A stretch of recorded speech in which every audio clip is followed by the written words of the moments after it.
और मेरा जो विषय है वो यही है, घुटने टेक दो, यूसुफ आ रहा है। हालेलुया।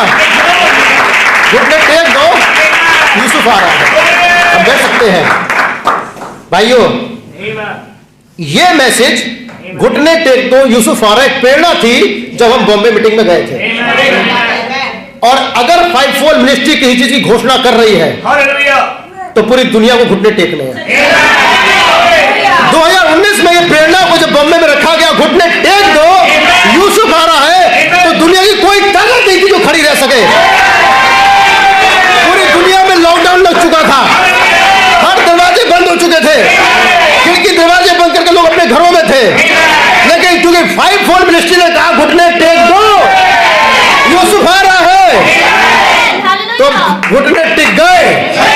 कोई माने या ना माने, घुटने टिक गए, द्वार बंद हो गए, मौत बाहर मंडाने लगी, क्योंकि 5-fold मिनिस्ट्री ने कहा था घुटने टेक दो, यूसुफ आ रहा है।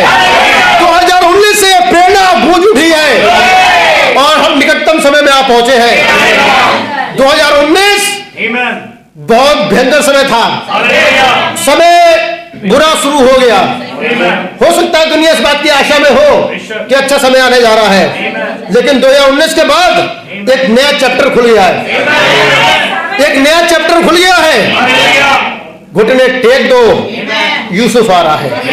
मेरे हृदय में आज ये था कि मैं सबसे आज मैं प्रचार करता उस वायरस के ऊपर, आमीन, कोरोना के ऊपर प्रचार करता। मेरे पास था वो कि जो है किस तरीके से वो एंटर होता है, कैसे उसने कहते पहले घोड़े पे आता है, दूसरे घोड़े पे आता है और तीसरे उसमें आता है, और आगे कभी हम इसको देखेंगे। लेकिन तीसरे चरण के बाद एक आवाज बाहर होती है, तू तेल और दाखरस की हानि ना करना। 2019 गुजरा, 20 गुजरा, 21 गुजरा, लेकिन आज आपके लिए आवाज आ रही है, तेल और दाखरस की हानि ना करना। हालेलुया। इससे पहले कि आप तीसरे चरण में प्रवेश करो, आपको डरना नहीं है, क्योंकि आपके लिए प्रतिज्ञा है, शैतान के ऊपर एक कमांड है, तू तेल और दाखरस की हानि न करना। और तेल और दाखरस यहां बैठे हैं, आपकी हानि नहीं हो सकती। आज हमें जानना है कि हम कहां हैं। आज हमें समय कालों को जानना है, क्या नहीं जानना है? आज अगर ऐसा नहीं होता तो विलियम ब्रैनम यीशु का जो नबी है कभी भी 7 कलीसिया काल को प्रचार नहीं करता। उसने जाना कि तुम जानो तुम किस काल में हो, किस समय में हो, युग के किस अंत के छोर पे आ चुके हो। एक समय था कि सड़कों पर मील के पत्थर नहीं लगाए जाते थे, लोग चले चले जा रहे हैं। प्रकाशित वाक्य के अंदर मील के पत्थरों को नहीं लगाया गया, बस ये कहा गया देख मैं शीघ्र आने वाला हूं, देख मैं द्वार पर खड़ा हूं, देख मैं जल्दी आ रहा हूं। लेकिन जब इस युग का नबी आता है, प्रकाशित वाक्य के हर अध्याय पे एक मील का पत्थर लगा देता है। हालेलुया।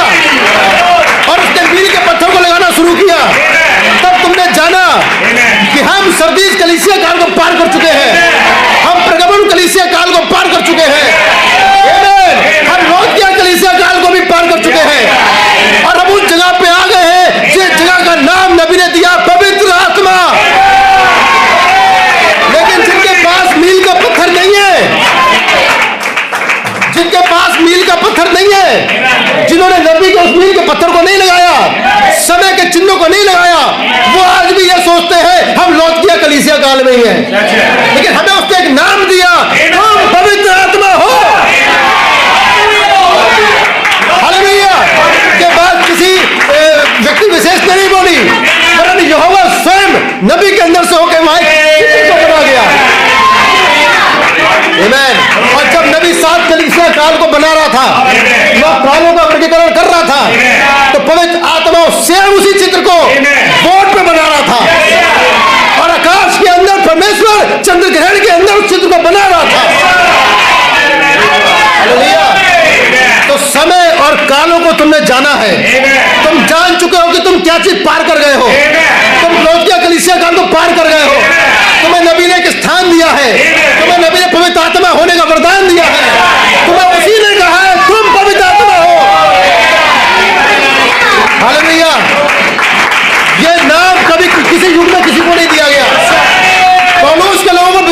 नाम दिया गया, एरिनियस के लोगों को सद्गुण नाम दिया गया, मार्टिन को समझ नाम दिया गया, कोलंबा को और नाम दिया गया। आमेन। जॉन वेस्ली को भाईचारे का प्रेम दिया गया। आमेन। भाई ब्रैनम के युग को, भाई ब्रैनम की सेवकाई 3 चरणों के अंदर थी। आमेन। भाईचारे की प्रीति से पार कर गया वो, और उसने उस युग को नाम दिया पवित्र आत्मा। हालेलुया। पौलुस अपने युग को लेकर खड़ा होगा, मैं विश्वास हूं।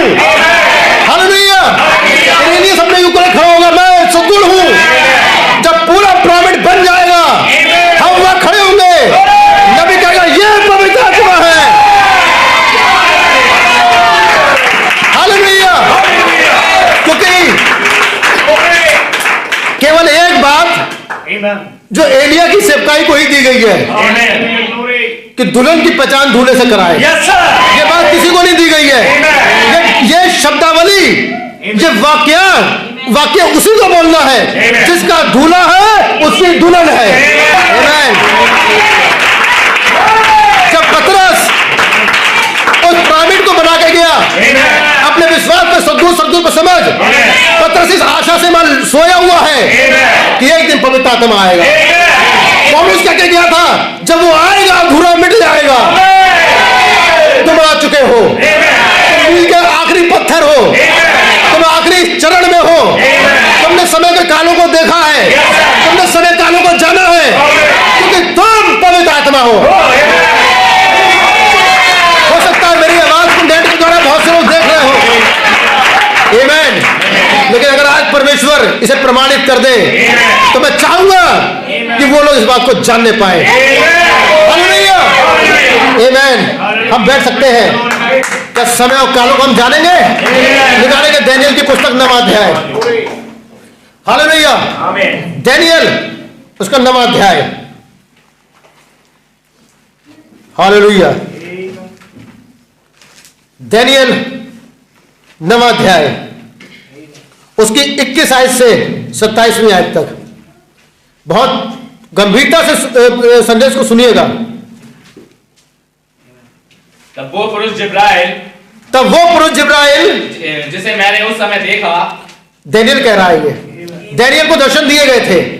दानियेल को अंत समय के दर्शन दिए गए, जो कि प्रतीकों में दिए गए थे, सिंबल्स में दिए गए थे। और दानियेल देख रहा था उन चीजों को। दानियेल कहता है, मैं देखता तो था मगर समझता नहीं था। आमीन। क्योंकि उस समय मील के पत्थर नहीं रखे गए थे, उससे समय का आंकड़ा नहीं रखा गया था। लेकिन परमेश्वर समय के आंकड़े को अवश्य रखता है, डेफिनेटली रखता है। अगर नहीं रखता होता तो दानियेल को इस वाली बात के बारे में नहीं बताता। जी पढ़िए। जब मुझे पहला दर्शन हुआ था जी, वेग छोड़ने की आज्ञा पाकर, तब वेग छोड़ने की आज्ञा पाकर सांझ के अन्नबलि के समय मुझको छू लिया जी, और मुझे समझाकर मेरे साथ बातें करने लगा। आमीन। उसने मुझसे कहा जी, हे दानियेल, मैं तुझे बुद्धि और प्रवीणता देने को, अभी निकल आया हूँ। जब तू गिड़गिड़ाकर विनती करने लगा, जब तू गिड़गिड़ा के प्रार्थना करने लगा, तभी इसकी आज्ञा निकली। इसलिए मैं तुझे बताने आया हूँ कि तू अति प्रिय ठहरा है। तू अति प्रिय ठहरा है। जब आप किसी चीज को जानने की कोशिश करते हैं, परमेश्वर से जानने की कोशिश करते हैं, मैं आपको बताना चाहता हूँ, बुद्धि सबसे बड़ा वरदान है। बुद्धि, समझ और ज्ञान के भंडार उसने आपके अंदर रखे हैं। जब परमेश्वर ने कहा अय्यूब से कि जब मैंने पृथ्वी की मोड़ डाली तू कहाँ था, यही प्रश्न उसने बुद्धि के संग किया। जब परमेश्वर की ने पृथ्वी की मोड़ डाली, बुद्धि वहां पे थी। नीति वचन की पुस्तक में कहता बुद्धि के भंडार वहां पे थे। और बुद्धि, ये परमेश्वर जिससे खुश होता है उसे बुद्धि और प्रवीणता का वरदान देता है, ताकि वो समय और कालों को समझ सके, उन रहस्यों को जान सके। अगर ये पुस्तक किसी अनपढ़ को दी जाए तो वो भी बंद कर देगा कि साहब मेरी समझ में नहीं आती। ये पुस्तक अगर किसी पढ़े लिखों को दी जाए, वो पुस्तक को वो भी बंद कर देगा कि इसमें ऐसी भाषा मेरी समझ में नहीं आती। तो पुस्तक कौन पढ़ेगा? जो परमेश्वर की ओर से बुद्धि और प्रेरणा होगा, तो परमेश्वर की ओर से ठहराया हुआ होगा। तो धन्य हो तुम तो बुद्धि के साथ यहाँ आए हो, तो बुद्धिमत्ता कहलाती है, परमेश्वर की ओर से भेजी गई है। हालेलुया। क्योंकि ये आज्ञा निकल चुकी है। जाकर उनको बताओ इस समय और काल क्या चल रहा है। आप बैठ सकते सकते हैं। क्या मेरी बात समझ रहे हैं? आमेन। आगे बढ़ते हैं। इसलिए उस विषय को समझ ले, इसलिए उस विषय को समझ ले और दर्शन की बात कर जान ले, और दर्शन की बात कर जान ले। तेरे लोगों और तेरे पवित्र नगर के लिए आमेन। 70 ठहराए गए हैं। देखिए, समय और कालों को रखना शुरू कर दिया उसने। क्या समय और कालों का जानना दानियेल का काम था? निश्चित तौर पे था, क्योंकि दानियेल ने गिड़गिड़ा के विनती करी। आमेन। जबकि उसके समय के लिए नहीं था, लेकिन फिर भी उसे बताया जा रहा था। जी पढ़िए। ये उनके अंत तक अपराध का होना बंद हो, आमेन। और पापों का अंत और अधर्म का प्रायश्चित किया जाए, आमेन। और युग युग की धार्मिकता प्रकट हो, आमेन। और दर्शन की बात पर और भविष्यवाणी पर छाप दी जाए, दर्शन की बात भविष्यवाणी पर छाप की जाए, और परम पवित्र का अभिषेक किया जाए। जी। इसलिए यह जान और समझ ले आमेन कि यरूशलेम को फिर बसाने के आगे निकलने से लेकर आमेन अभिषेक प्रदान के समय तक जी 7 सप्ताह बीतेंगे। आमेन। 62 सप्ताहों के बीतने पर समय बता रहा है। आगे कहना जिसमें बुद्धि हो उसको जोड़ ले। चैलेंज है। आमेन। जिसमें बुद्धि हो उसको जोड़ ले। आगे पढ़िए बदर। फिर 62 सप्ताहों के बीतने पर आमेन। चौक और खाई समेत वो नगर नष्ट कष्ट के समय में फिर बसाया जाएगा। जी। उन 62 सप्ताहों के बीतने पर जी अभिषेक पुरुष काटा जाएगा, आगे और उसके हाथ कुछ न लगेगा। जी। और आने वाले प्रधान की प्रजा जी नगर और पवित्र स्थान को नष्ट तो करेगी। ये मैं इसलिए पढ़वा रहा हूं ताकि आप जाने कि सब कुछ दानियेल को बताया जा रहा है, सारे कालों के विषय बताया जा रहा है, लेकिन मैं अंत पे उसके निचोड़ पे आऊंगा। जी। परंतु उस प्रधान का अंत ऐसा होगा जी जैसा बाढ़ से होता है। जी। तो भी उसके अंत तक लड़ाई होती रहेगी। आमेन। क्योंकि उसका उजड़ जाना निश्चय ठान लिया गया है। आमेन। वो प्रधान एक सप्ताह के लिए बहुतों के संग दृढ़ वाचा बांधेगा। अब वो समय आ रहा है। वाचा बांधने वाला समय अब आ रहा है। हम इसे आगे देखेंगे, लेकिन अभी मैं अपने मूल तथ्य पे आ रहा हूं। जी। परंतु आधे ही सप्ताह के बीतने पर जी वो मेल बलि और अन्न बलि को बंद करेगा। जी। और कंगूरे पर उजाड़ने वाली घृणित वस्तु दिखाई देगी। जी। और निश्चय ही ठनी हुई बात के समाप्त होने तक ये समय आ रहा है। 2019 से इसका प्रारंभ हो चुका है। जब कहा गया घुटने टेक दो, यूसुफ आ रहा है। ये 5 फोल्ड मिनिस्ट्री ने उसको बोला, पूरी दुनिया के अंदर ये घोषणा हो गई। आमेन। इसे अब कोई नहीं रोक सकता। मैं नहीं मानता कितनी सटीक सेवकाई है। इतने कोई अगर जिसकी आंखें वो देख ले, जिसकी आंखें नहीं है वो ना देखे इस चीज को। उनको वो देखने के लिए नहीं बने हैं। लेकिन अगर आपको देखना है समय के चिन्हों को, तो आप देखो क्या सटीक भविष्यवाणी है। घुटने टेक दो, यूसुफ आ रहा है। अगर 5 फोल्ड मिनिस्ट्री ने, वो दूत ने इस बात की घोषणा करी है, तो दुनिया को रुकना पड़ गया। आदर मान देने के लिए दुनिया को रुकना पड़ गया। आमेन। क्या लॉकडाउन नहीं हुआ? अभी मैं 21 दिन को भी दिखाऊंगा दानियेल में। जी पढ़िए। परमेश्वर का क्रोध उजाड़ने वाले पर पड़ा रहेगा। जी। फारस देश के राजा खुसरू के राज्य के 3रे वर्ष में जी दानियेल पर जो बेलशस्सर भी कहलाता है, जी एक बात प्रकट की गई। आमेन। ये बात सच थी कि बड़ा युद्ध होगा। आमेन। उसने इस बात को जान लिया। जी। और उसको ये देखी हुई बात समझ आ गई। आमेन। उन दिनों में दानियेल 3 सप्ताह तक शोक करता रहा। हालेलुया। अब हम मूल तथ्य पे आ रहे हैं। उस समय दानियेल 3 सप्ताह तक शोक करता रहा, अर्थात 21 दिन तक। क्या पहला लॉकडाउन कितने दिन का था? द्वार बंद हो गए, लेकिन हम तब शोक में नहीं थे। हमने भविष्यवाणी के द्वारा जान लिया था कि आनंद का समय आ चुका है। हमारे नबी ने हमको इन चीजों बता रखा था। दुनिया शोक कर रही थी, रो रही थी, प्रभु उसे बचा ले, उसे बचा ले, उसे बचा ले, लेकिन हम आनंद कर रहे थे, क्योंकि हमारे लिए भविष्यवाणी थी, तू तेल और दाखरस की हानि ना करना। हम सुरक्षित पाए गए। हमने अपनी चौखटों पे मेमने के लहू को लगाया था। आमेन। ब्रदर पढ़िए, बहुत रहस्य छुपा है इसमें। जी। उन 3 सप्ताहों के पूरे होने तक जी मैंने ना तो स्वादिष्ट भोजन किया, आमेन, और ना मांस या दाख मधु अपने मुंह में रखा, जी, और ना अपनी देह में कुछ तेल लगाया। आमेन। पहले महीने के 24वें दिन को, जी, जब मैं हिदकेल नामक नदी के तट पर था, जी, तो मैंने आंखें उठाकर देखा, जी, कि सन का वस्त्र पहने हुए, आमेन, और उफास देश के कुंदन से कमर बांधे हुए एक पुरुष खड़ा है। हालेलुया। सन का वस्त्र पहने हुए एक पुरुष वहां खड़ा है। आमेन। क्या कह रहा है वो दानियेल से? देखिए, उसका शरीर फिरोजा के समान, आमेन, उसका मुख बिजली के समान, आमेन। उसकी आंखें जलते हुए दीपक की सी। यह पहला समय था जब डैनियल ने उस दूत को अपने सामने देखा। हालांकि इसने कई बार बातचीत करी थी, लेकिन एक चित्र इसके सामने जो प्रकट होने जा रहा था, यह क्या था? प्रकाशित वाक्य 10 अध्याय। फिर मैंने उस बड़े दूत को स्वर्ग से उतरते देखा, जिसके हाथ में छोटी खुली पुस्तक थी। यह दर्शन जो यूहन्ना देख रहा था, सेम यही दर्शन यहेजकेल ने देखा था, सेम यही दर्शन डैनियल देख रहा था। आमेन। और जब वो इसे देख रहा था तो वो हमें भी बॉम्बे में देख रहा था, उस घोषणा को वो देख रहा था, इन चीजों को वो देख रहा था। आप भविष्यवाणियों में छिपे हुए हैं, वो आपको देख रहा था। आमेन। 10वां अध्याय इसी का, उसकी 13वीं और 14वीं आयत पढ़ेंगे। देखिए अब ये दृश्य बदलता है। फारस के राज्य का प्रधान, फारस के राज्य का प्रधान 21 दिन तक मेरा सामना किए रहा। आप कौन कह रहा है? ये जिब्राइल। यहां 2 फोटो लगे हैं, एक जिब्राइल और एक मिकाइल। जिब्राइल क्या है? संदेशवाहक। मिकाइल क्या है? युद्ध में लड़ने वाला। आमेन। जिब्राइल संदेशवाहक और मिकाइल युद्ध में लड़ने वाला। अब ये जिब्राइल बता रहा है, जिब्राइल को कहां जाना था? डैनियल के पास संदेश लेके जाना था, लेकिन फारस का राजा उसे रोके हुए था। सच है। फारस के राजा ने उसे कितने दिन रोका? 21 दिन तक, कि डैनियल पे बात प्रकट ना की जाए। लेकिन तभी एक आज्ञा और निकली। पढ़िए जी। परंतु मिकाइल जो मुख्य प्रधानों में से है, परंतु मिकाइल जो मुख्य प्रधानों में से है, वो मेरी सहायता के लिए आया। वो मेरी सहायता के लिए आ गया। यहां पे मिकाइल और जिब्राइल दोनों आपकी सहायता के लिए आए हैं। कोई फारस का राजा आपकी प्रतिज्ञाओं को रोक नहीं सकता। संदेश तुम्हें पहुंचेगा, चाहे लॉकडाउन लग जाए। क्या मिकाइल और जिब्राइल तुम्हें संदेश नहीं दिए? क्योंकि जिब्राइल संदेश दे रहा था, जिब्राइल तुरी फूंक रहा था, लेकिन मिकाइल दंगी तलवार लिए खड़ा था। हालेलुया। भाइयों तुम कहां पहुंचे हो? आमेन। ये खाली चित्र नहीं लगे ऐसे। एक आयत और पढ़ेंगे 12, इसमें 12 में आ जाइए।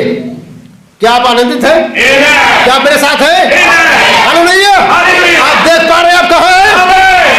मैं आप टीचिंग और प्रीचिंग दोनों बता रहा हूं, आप बैठ सकते हैं। हालेलुया। डैनियल 12:1 से पढ़ेंगे जी। पढ़िए, घर जाके इसको आप और स्टडी कर सकते हैं। उसी समय मिकाइल नामक बड़ा प्रधान, उसी समय मिकाइल नामक बड़ा प्रधान, जो तेरी जाति भाइयों का पक्ष करने को खड़ा रहता जो है, जाति भाइयों पक्ष करने खड़ा रहता है, वो उठेगा। अब ऐसे संकट का समय होगा जी, जैसा किसी जाति के उत्पन्न होने के समय से लेकर जी अब तक कभी ना हुआ, आमेन, ना होगा जी। परंतु उस समय तेरे लोगों में से जी जितनों के नाम परमेश्वर की पुस्तक में लिखे हुए हैं, आमेन, वे बच निकलेंगे जी। जो भूमि के नीचे सोए रहेंगे। आपके लिए प्रतिज्ञा रखी गई है। ये उस युग के लिए नहीं था, मगर डैनियल को दिखाया जा रहा था। लेकिन ये तुम्हें जानना है कि तुम किस युग में रखे गए हो, तुम्हें किस काम के लिए रखा गया है। आमेन। तुम्हें इसलिए नहीं रखा गया है कि तुम दुनियावी चीजों में लिप्त हो जाओ, तुम्हें इसलिए नहीं रखा गया कि तुम उनके चाल चलन में चलो, तुम उनके तौर तरीकों में आ जाओ। तुम्हें केवल एक ही काम के लिए रखा गया है कि तुम पुनरुत्थान को लेके ये मौका किसी को नहीं दिया गया, किसी को भी नहीं दिया गया। अभी हम देखेंगे ये मौका हनोक को भी नहीं दिया गया, हनोक को भी ये मौका नहीं दिया गया, पौलुस को भी नहीं दिया गया, एलिया को भी नहीं दिया गया, अरे मूसा को भी नहीं दिया गया। हम हनोक के समतुल्य अपने आप को नहीं रखते, लेकिन उस महान प्रतिज्ञा को अपने युग में रखते हैं जो हमसे की गई है, जो हनोक की प्रतिज्ञा से भी बड़ी है। जी पढ़िए, बैठ सकते हैं। जो भूमि के नीचे सोए रहेंगे, जो भूमि के नीचे सोए हुए हैं, मिकाइल तुम्हारी सहायता के लिए आया है। आमेन। भाइयों तुम्हें किसी और चीज के लिए बुलाया ही नहीं गया। उन्होंने जो बेचारे पहले थे, जो भेड़ की खाल पहने हुए घूमते रहे, मारे मारे फिरे, उन्होंने बहुत प्रतिज्ञाओं को पूरा किया, लेकिन उनको भी वस्तु ना मिली। लेकिन तुम अपने बुलाए जाने को समझो, अपने चुने जाने को समझो। तुम किस लिए यहाँ पे आए हो? खाली सीट घेरने के लिए नहीं आए हो। या तो तुम इस संदेश को नहीं सुनते, मगर सुन लिया है तो बहुत घातक बात है भाई। अगर आप सीबीआई में किसी ऐसी जगह पे देखें जो उनका सीक्रेट प्लान होता है, वहां पे अगर आपकी पत्नी, आपका बच्चा भी अगर सुन ले उस सीक्रेट प्लान को, आपको आदेश होता है उसे गोली मार दो। क्योंकि सीक्रेट प्लान बाहर नहीं जाना चाहिए। आमेन। या तो तुम इस प्लान को सुनते नहीं, परमेश्वर की योजना के भाग नहीं होते, तो ज्यादा अच्छा रहता, लेकिन सुन लिया है तो बहुत घातक मामला है। आमेन।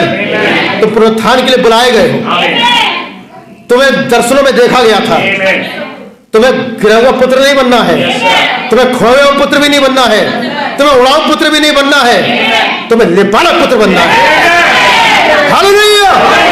तुम्हें लेपालक पुत्र बनना है, क्योंकि प्रतिज्ञा लेपालक पुत्रों से जुड़ी है, सृष्टि लेपालक पुत्रों की बात हो रही है। क्या मेरी बात समझ रहे हैं? हालेलुया। जो भूमि के नीचे सोए रहेंगे जी, उनमें से बहुत से लोग जाग उठेंगे जी, कितने तो सदा के जीवन के लिए जी, और कितने अपनी नाम धराई और सदा तक अत्यंत घिनौने ठहरने के लिए। आमेन। तब सिखाने वालों की चमक आकाश मंडल की सी होगी। जी हाँ। और जो बहुतों को धर्मी बनाते हैं जी, वे सर्वदा तारों के समान प्रकाशमान रहेंगे। आमेन। परंतु हे दानियल, तू इस पुस्तक पर मोहर करके। आमेन। उस समय कहा गया तो तू इस पुस्तक को मोहर कर दे। जी, इन वचनों को अंत समय तक के लिए बंद रख। इन समय कालों को अंत समय के लिए बंद रख। बहुत से लोग पूछताछ और ढूंढ ढांड करेंगे। आमेन। और इससे ज्ञान बढ़ भी जाएगा। जी, यह सब सुन जी, मुझ दानियल ने दृष्टि करके क्या देखा? देखिए दृश्य को देखिए। अब यहाँ पे दानियल ने जानने की कोशिश करी, इस युग को देखने की कोशिश करी, समय कालों को जानने की कोशिश करी। अब दानियल आंख उठा के क्या देख रहा है? बहुत ध्यानपूर्वक देखने चीज है। जी पढ़िए। क्या देखा? क्या देखा? कि और दो पुरुष खड़े हैं। और दो पुरुष खड़े हैं। एक तो नदी के इस तट पर, एक नदी के इस तट पर, और दूसरा नदी के उस तट दूसरा पर। नदी के इस तट पर। तब जो पुरुष सन का वस्त्र पहने हुए, पर जो पुरुष सन का वस्त्र पहने था, जो नदी के जल के ऊपर था, जो नदी के जल के ऊपर था, उसने उन पुरुषों में से एक से पूछा, उसने उन पुरुषों में से एक से पूछा, इन आश्चर्य कर्मों का अंत कब तक होगा? कब तक होगा? तब जो पुरुष सन का वस्त्र पहने हुए नदी के जल के ऊपर था, आमेन। उसने मेरे सुनते दाहिना और बाया। इस पुरुष ने तो सन का वस्त्र पहने था, दाया बाया दोनों हाथ ऊपर उठाए, स्वर्ग की ओर उठाकर आमेन, सदा जीवित रहने वाले की शपथ खाकर कहा, अपनी ही शपथ खाकर कहा, यह दशा 3.5 काल तक ही रहेगी। यह दशा 3.5 काल तक रहेगी। कालों का जानना तुम्हारा काम नहीं। कैसे नहीं भाई? हम उस मोड़ पे आप पहुंचे जहां इसे जानना हमारा काम है। हम उकाब की आंखें रखने वाले हैं, हम उकाब का भोजन खाने वाले हैं। हमारे नेत्र धुंधला नहीं देखते हैं, हमारे नेत्रों को साफ साफ देखना है। हालेलुया। ये प्रतिज्ञा तुम्हारे लिए थी। आप बैठ सकते हैं। जी, आमेन। 3.5 काल तक ही रहेगी। आमेन। और जब पवित्र प्रजा की शक्ति टूटते टूटते समाप्त हो जाएगी, आमेन, तब ये सब बातें पूरी होंगी। तब ये सब बातें पूरी होंगी। ये बात मैं सुनता तो था, मैं बात तो सुनता तो था, परंतु कुछ ना समझा, मगर समझता नहीं था। उसकी समझ में नहीं आ सकती बात, लेकिन ये किसकी समझ के लिए दिया गया है? ये आपकी समझ के लिए दिया गया है। पुनरुत्थान की सेवकाई लाने के लिए आपको दिया गया है। अब मैं यहाँ पे नबी की एक कहानी बताना चाहता हूँ। एक लड़का था, अपनी माँ को छोड़कर विदेश चला गया। उसकी माँ बहुत गरीबी में चली गई। हर महीने वो अपनी माँ को कहते जो है एक पार्सल भेजता था, और उसकी माँ नहीं समझ पाती थी क्या है। और तो जब वो बहुत गरीबी में चली गई उसकी माँ, तो लोगों ने पूछा भाई तुम्हारा लड़का तुम्हें छोड़ के चला गया, क्या तुम्हारे पास कुछ नहीं भेजता? बोले हाँ। कहते जो है क्या तुम्हारी कोई खैर खबर नहीं लेता? क्या वो अपने वहां पे वो कहती वो वहां जाके बस गया है और वहां उसका अपना एक परिवार है, लेकिन वो मुझसे बातचीत करता है, कुछ चिट्ठी वगैरह भी आती है। बोले क्या तुम्हारी कभी खैर खबर नहीं लेता? क्या तुम्हें किसी धनराशि किसी चीज से तुम्हें नहीं देता कि तुम अपने जीवन को अच्छे से यापन करो? उसने कहा मेरे को नहीं पता वो ऐसा क्यों नहीं करता, लेकिन बस मैं इतना जानती हूँ मुझे छोड़ के चला गया। बोले कभी उसने कुछ भेजा? लोगों ने पूछा उसकी दयनीय हालत देख के, तो बोला हाँ भेजा है। बोले माता जी उसने क्या भेजा? बोले कुछ रंगीन चित्र भेजता था, कुछ रंगीन चित्र भेजता था। लोगों ने पूछा भाई दिखाओ तो हमें लाके, क्या रंगीन चित्र भेजता था? और जब उसने उन लिफाफों को लाके दिखाया, बोले माता जी ये रंगीन चित्र नहीं है, ये डॉलर है जिन्हें आपका बेटा वहां से भेजता था। उसकी महत्ता को जानिए, तुम सब कुछ खरीद सकती हो, रंगीन चित्र नहीं है, रंगीन चित्र नहीं है, जो भेजे गए हैं। हालेलुया। जो डॉलर है तुम्हारे लिए भेजे गए हैं, जो तुम्हारे लिए भेजे गए